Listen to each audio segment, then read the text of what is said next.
नमस्कार, मैं हूं doctor Pankaj Sharma, founder Shalya clinic and director department of laparoscopic bariatric and robotic surgery Fortis hospital. आज हम बात करेंगे एक बहुत ही कॉमन टॉपिक, लेकिन जिसको लेकर आम लोगों में काफ़ी सारी भ्रांतियाँ, काफ़ी सारे कन्फ्यूजन्स हैं, और वो है बेरियाट्रिक सर्जरी से रिलेटेड। आप लोग जो भी मेरा ये वीडियो देख रहे हैं, आई एम श्योर जिनको भी वेट के साथ प्रॉब्लम है, जो लोग भी बहुत सारी चीज़ें डाइटिंग, एक्सरसाइज और जिम ट्राई कर चुके हैं और ट्राई करके बहुत बार फेल होकर डिसहार्टन्ड भी फील कर रहे हैं, ये वीडियो उन सब के लिए है। जितना कॉमन ये प्रोसीजर होता जा रहा है, उतने ही ज़्यादा मिथ्स इसके बारे में फैलाए चले जा रहे हैं। तो आज हम उन्हीं सभी मिथ्स को बस्ट करेंगे और आपको एक साइंटिफिकली ड्रिवन कंक्लूजन देंगे कि किसके लिए ये सर्जरी बेस्ट सूटेड है। सबसे पहले तो ये बात को समझना बहुत ज़रूरी है कि ओबेसिटी, एक्सेप्ट कुछ केसेस को छोड़ दिया जाए जहाँ पर के लोग ओवर ईटिंग करते हैं और बिल्कुल फिजिकल एक्टिविटी नहीं करते हैं, उन केसेस को अगर हम छोड़ दें तो उसके अलावा ये एक चॉइस नहीं है। कई बार बहुत सारे आप ऐसे फैक्टर्स हैं जिन पर आपका जोर नहीं चलता, उनकी वजह से भी ओबेसिटी बहुत प्रेवलेंट हो रही है। जैसे कि जेनेटिक फैक्टर्स हैं, बहुत सारी डिजीज़ेज़ हैं जिनके अंदर वेट गेन एक साइड इफ़ेक्ट की तरह से होता है। हार्मोन्स का भी बहुत बड़ा रोल है, इंसुलिन रेजिस्टेंस का भी इसके अंदर काफ़ी बड़ा रोल है, और भी कई तरह के हार्मोन्स हैं जिनके इम्बैलेंस की वजह से बहुत वेट गेन हो सकता है। तो बिना किसी भी तरह की जजमेंट लिए हुए, बिना किसी भी तरह का प्रेजुडिस लिए हुए, हम ये मानकर चल रहे हैं कि जो ओबेसिटी है उसको कंट्रोल करना अभी आपके बस में नहीं है। बहुत से ऐसी कंडीशंस भी होती हैं जिनके अंदर आपका मेटाबॉलिज्म स्लो डाउन हो जाता है और वो भी वेट गेन का एक कारण होते हैं। यही वजह है कि डाइटिंग और एक्सरसाइज कुछ ही लोगों में काम कर पाती है, बहुत से लोगों में नहीं कर पाती है, और हम उनको अननेसेसरली ब्लेम करते रहते हैं। और ऐसा चलते हुए बहुत बार आम लोग ओबेसिटी को पेशेंट के ऊपर ही थोपते हैं कि तुम्हारी गलती की वजह से ही ऐसा हो रहा है, लेकिन बहुत से केसेस में ऐसा नहीं है। और आज हम साइंटिफिकली इन्हीं पॉइंट्स पर बात करेंगे। जो सबसे पहला और बड़ा ही कॉमन मिथ लोग लेकर हमारे पास आते हैं, वो ये लेकर आते हैं कि मैं अच्छा नहीं लग रहा, मेरा पेट थोड़ा नॉर्मल, बड़ा या बढ़ा हुआ दिख रहा है और मुझे बेरियाट्रिक सर्जरी करानी है ताकि मेरी लुक अच्छी हो जाए। तो बेरियाट्रिक सर्जरी कोई कॉस्मेटिक सर्जरी नहीं है। कॉस्मेटिक बॉडी के कंटूरिंग को ठीक करने के लिए जो प्रोसीजर्स होते हैं, जैसे कि liposuction, abdominoplasty, they are cosmetic procedures. But bariatric surgery एक स्पेसिफिक सर्जिकल ट्रीटमेंट है एक बीमारी को, ओबेसिटी नाम की बीमारी को कंट्रोल करने के लिए। ये कोई भी कॉस्मेटिक प्रोसीजर नहीं है। तो केवल फन के लिए ही या केवल अपनी बॉडी के स्कल्पचरिंग करने के लिए ही बेरियाट्रिक सर्जरी नहीं की जाती। जब पेशेंट हमें कहता है कि मैं बेरियाट्रिक सर्जरी सिर्फ पतला दिखने के लिए कराना चाहता हूँ, तो हम उसे यही बताते हैं कि ये कोई स्कल्पचरिंग सर्जरी नहीं है, ये एक मेटाबॉलिक सर्जरी है। इसके अंदर आपका वेट रिड्यूस तो होगा ही होगा, लेकिन उसके साथ बहुत सारे और फायदे भी होंगे, जैसे कि डायबिटीज़ का कंट्रोल बहुत अच्छा हो जाएगा, हार्ट के ऊपर जो लोड आता है वो कम होगा, जॉइंट्स के ऊपर जो लोड आता है वो कम होगा, आपकी बहुत सारी मेटाबॉलिक इश्यूज कम होंगे, स्लीप एपनिया जिनको रहता है, रात को खर्राटे आना या सांस झटके से रुकना, वो भी कंट्रोल हो जाता है। बीपी और कोलेस्ट्रॉल की प्रॉब्लम भी काफ़ी हद तक कम हो जाती है।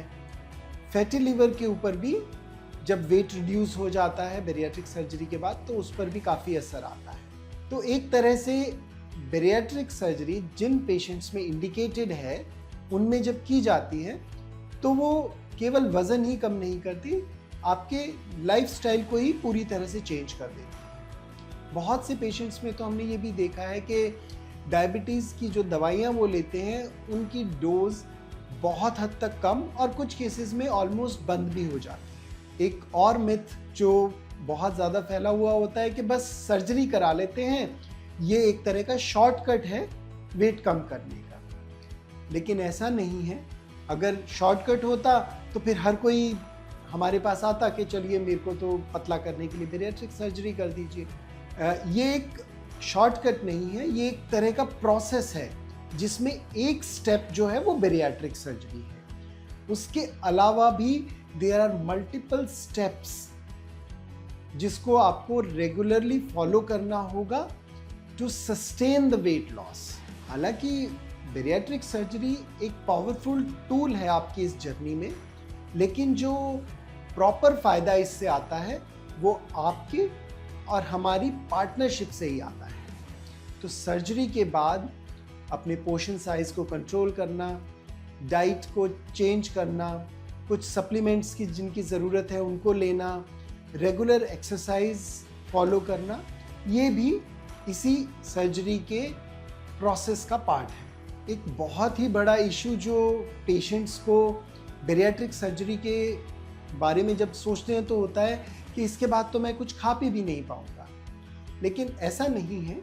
आप खा पाएंगे लेकिन कंट्रोल्ड अमाउंट में खा पाएंगे और थोड़ा खाने के बाद ही आपको सैटिस्फैक्शन की, पेट भर गया है, इस तरह की फीलिंग आएगी। This is a good thing, क्योंकि जब हम सर्जरी करते हैं तो केवल स्टमक को छोटा करना एक मैकेनिकल जॉब ही नहीं होता, उसके साथ और बहुत सारी चीज़ें जुड़ी होती हैं। जैसे कुछ हार्मोन्स होते हैं, ग्रेलिन, जो कि स्टमक के फंडस के पार्ट से बनते हैं, और उसको हटाने से जो हंगर सेंटर है ब्रेन का, उसके ऊपर इफेक्ट आता है। तो बैरिएट्रिक प्रोसीजर के बाद आप थोड़ा कम खा पाएंगे, लेकिन उसको खाने के बाद आपको प्रॉपर फुलनेस की फीलिंग आ जाएगी। ऐसा नहीं है कि आपको ज़बरदस्ती भूखा रहना पड़ेगा।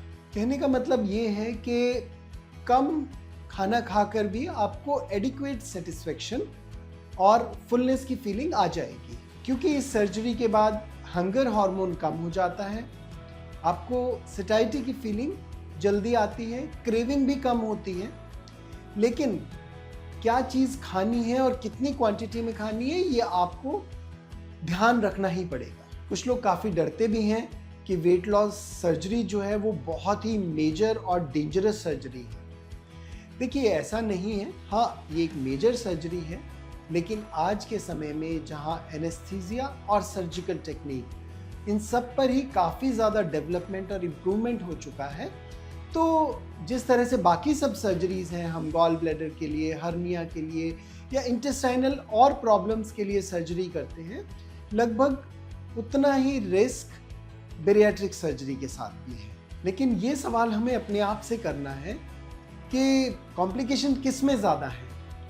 ओबेसिटी के साथ जुड़े हुए जो डिजीज़ेज़ हैं उनके साथ रिस्क ज़्यादा है, या सर्जरी कराने पर जो मिनिमल से रिस्क है उनके साथ ज़्यादा है। ये सवाल हमें अपने आप से पूछना है कि ज़्यादा डेंजरस क्या है, सर्जरी या अनट्रीटेड ओबेसिटी। क्योंकि अनट्रीटेड ओबेसिटी के साथ हार्ट, किडनी, इन सब के ऊपर काफ़ी इफ़ेक्ट आता है और बहुत सारे कॉम्प्लिकेशंस हैं जो कि ओवरवेट होने की वजह से ही होती हैं। और आज के समय में जब एनेस्थीसिया और सर्जरी में काफ़ी एडवांसमेंट हो चुका है और ये प्रोसीजर जिनको हम लेप्रोस्कोपिकली और रोबोटिकली कर सकते हैं, उनके अंदर जो रिस्क्स और कॉम्प्लिकेशंस हैं वो बहुत ही मिनिमल है। इनफैक्ट बैरिएट्रिक सर्जरी के बाद बहुत सारे सेंटर्स में तो 4 से 6 घंटे के बाद ही पेशेंट को मोबिलाइज भी कर दिया जाता है, लिक्विड डाइट भी शुरू कर दी जाती है और 1 से 2 दिन में पेशेंट्स घर भी चले जाते हैं। काफ़ी पेशेंट्स को ये भी मन में होता है कि बैरिएट्रिक सर्जरी कराने के बाद भी वेट तो वापस आ ही जाना है। देखिए, वेट रीगेन हो जाना हर वेट रिडक्शन मेथड के साथ जुड़ा हुआ है, वो चाहे आप डाइट के बाद वेट रिड्यूस करें, मेडिसिन के द्वारा वेट रिड्यूस करें या सर्जरी कराकर, क्योंकि इसमें एक प्रोसेस की तरह आपको और आपके डॉक्टर को कॉन्टिन्यूसली वर्क करना पड़ेगा। अपनी डाइट में हम क्या खाते हैं उस पर कंट्रोल करना होगा, डाइट के साथ साथ एक्सरसाइज को भी फॉलो करना होगा, रेगुलर डॉक्टर के साथ फॉलोअप पे भी रहना होगा और एक हेल्दी लाइफस्टाइल मेंटेन करना पड़ेगा। तभी आपका वेट हमेशा या लंबे समय तक कंट्रोल में रहे। हमने ये देखा है कि जो लोग सर्जरी के बाद गाइडलाइंस को प्रॉपरली फॉलो करते हैं उनके अंदर वेट रिडक्शन भी काफ़ी सिग्निफिकेंट होता है और वो काफ़ी लंबे समय तक मेंटेन रहता है। एक बात मैं आप सब लोगों को कहना चाहूँगा कि बेरियाट्रिक सर्जरी या वेट लॉस सर्जरी कोई शॉर्टकट या कोई मैजिक नहीं है।